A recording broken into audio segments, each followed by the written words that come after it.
Hubble Trouble. Sparks managed to avoid the Debris Brothers, for now. They rarely played in this spatial part of the orbital neighborhood.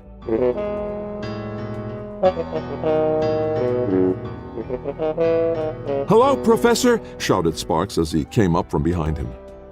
"Is that you, Sparks?" peered the professor as he deftly cleaned his broken glasses.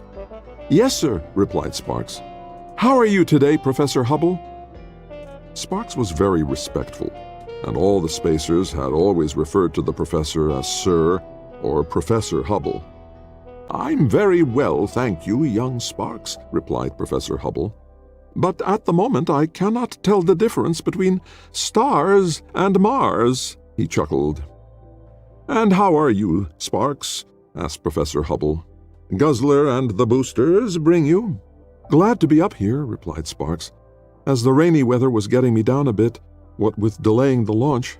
Yes, Billy and Betty and Guzzler did bring me." "I have brought you your new glasses, sir. Shall I put them on for you?" asked Sparks.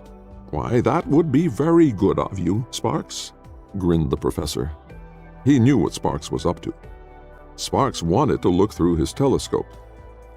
"Should I let him have a peek on his first trip, or make him wait?" thought the professor. Sparks had packed the glasses very carefully in his backpack to make sure they didn't get damaged on the trip.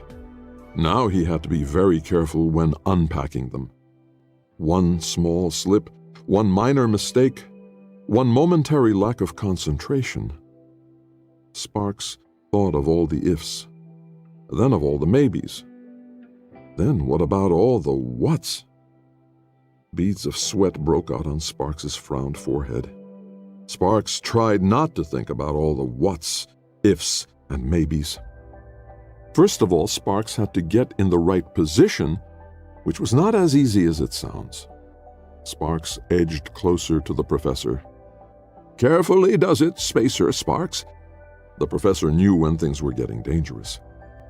The tension showed on the professor's face and in his wrinkles. "Slowly does it, Sparks. Slow and safe is better than fast and wrong," encouraged the professor. "Can you move left a bit, please, sir?" asked Sparks. The professor fired a retro rocket. He moved a bit to the left. Sparks now stopped. He was in position. Time to unpack the glasses. All of a sudden,